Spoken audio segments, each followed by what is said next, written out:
السلام علیکم ورحمۃ اللہ وبرکاتہ۔ بسم اللہ الرحمن الرحیم۔ رمضان المبارک میرے پیارے دوستو، اس رمضان کو اپنی زندگی کا آخری رمضان سمجھ کر عمل کریں۔ کوشش کریں کہ رمضان کے تمام روزے رکھیں۔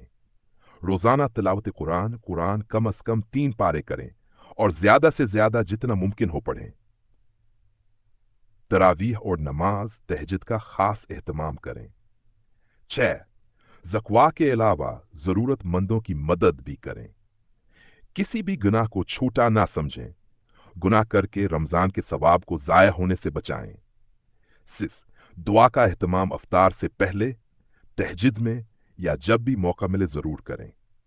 7 کوشش کریں کہ حرام مال سے مکمل پرہیز کریں۔ اللہ تعالی ہم سب کو عمل کرنے کی توفیق عطا فرمائے۔